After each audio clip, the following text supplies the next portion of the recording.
Bills Focus is presented by Atwall Eye Care, the official LASIK provider of the Buffalo Bills. You approach training camp here. You've had about 3 months with this group here, this Buffalo defense. Give me your impressions of the group you've had to work with the last couple of months. Well, it was different in terms of personnel.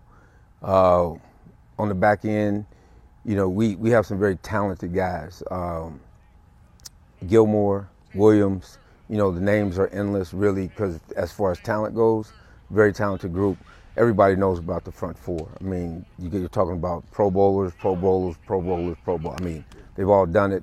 We're excited about that. We have a young group of linebackers we're excited about. And, you know, they coming through OTAs and mini camps, they've done well. We expect them to continue to improve. And if they do, we feel like we have a chance to be a pretty special defense. Coach, you got to look at this Buffalo defense from the other sideline the last few years when you were with the Jets. How do your perceptions of the Bills then match up with the defense you're working with now? Very talented group. Obviously, based on what they did to us last year in 2 games, they were you know, high energy, made big plays, got after the quarterback, turned the ball over, and then when we had a chance to come here and watch them on tape, it became even more impressive. And the thing that's really impressed me more than anything is that their willingness to learn something new. They had a great defense a year ago. They've been exceptional as far as coming in and wanting to learn this defense, the little nuances of it. It's a different defense than the one they were accustomed to a year ago, but they've taken to it and they're trying to make it their own. How much of this defense is installed as you head towards training camp? High volume. We've put a lot of it in. We want to see what our guys can handle. There's times where in the past we've had to scale some things back based on who was there, who was healthy, who was injured, the group that we were working with. But the more they can handle, the higher the volume. And the higher the volume, the more confusion for the offense. Last year the Bills had 54 sacks. Is that a record that you can beat this year? It's not necessarily the number itself. A lot of it has to do with the timing of the sacks when they come, just like turnovers. There's teams that get a high number of turnovers, but the timing of them, how crucial are they at what points in the game? You can have 20 interceptions, say, but it's the timing of them. The sacks can have a high number, but it's the timing of them. If you're getting them at crucial points and times in the game, that's just as effective as high volume or high number. Do you set up any benchmarks, any targets? I know many defensive coaches will put a list of the things they want their defense to accomplish and shoot for those goals. Do you coach that way with your defenses? No, we just want to be an active defense, a defense that gets after you. And the most important stat is to get W's on Sundays, Mondays, Thursdays, whenever we play. And then when the smoke is all cleared at the end of the season, we'll look up and see where we were.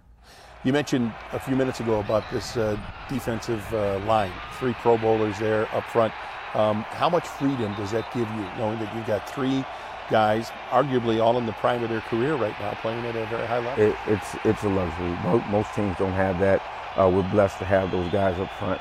And when you have guys that can get after the quarterback the way they can, then it enhances what you can do as far as the multiplicity in your defense, because you don't necessarily have to blitz to get pressure. You know you can get pressure with 4 guys. Going into a second year, Preston Brown last year played every single snap on defense. Can he do that again this year? I hope so. He's been impressive. His overall knowledge of the defense, his ability to step into the huddle and take command in a leadership role has been impressive. He'll continue to grow. He'll continue to get better.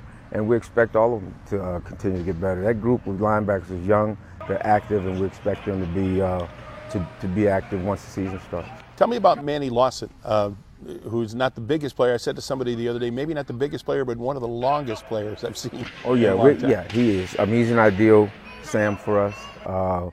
He's smart. He understands the scheme. He's helping to get guys lined up. He's a pro's pro. He's going to do his job. He's a fun guy to be around.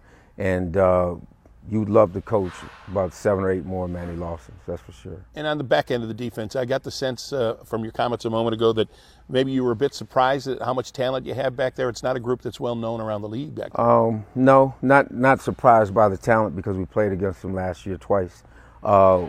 Just happy to have the talent that we have. And they were good last year. Our job, again, for this entire defense as coaches, from Rex on down is to see if we can get this group from great to elite.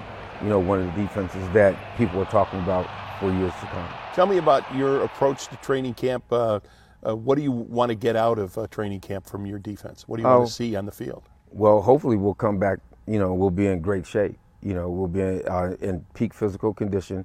We don't want to spend time getting in shape. We want to set our pads and get used to playing and carrying our pads, and then get our communication down, get our assignments down, understand what we're trying to do, and we're not going to show everything that we're going to do, but we'll show enough in preseason to make teams think. With the Jets, you had off-site camps up at Cortland and then on-site camps at the Jets complex. Bills obviously go to St. John Fisher College. What does that do for you? What do you look forward to being when you're off-site like that? Well, we like to go away. It's miserable for all of us. You know, nobody really wants to be away from home. You want to go home and sleep in your own bed. But if everybody's complaining, we're all complaining about the same thing. Usually it brings, you know, what do they say, esprit de corps. You know, and it brings camaraderie. You got to spend time with each other. You got to be around each other, even though you hate being around each other for 24 hours a day for 3 weeks. But it's part of it, and we'll all develop a toughness. We'll be connected. When we come back from Rochester, we hope that we'll have the definite, you know, mindset of going into the season to be successful.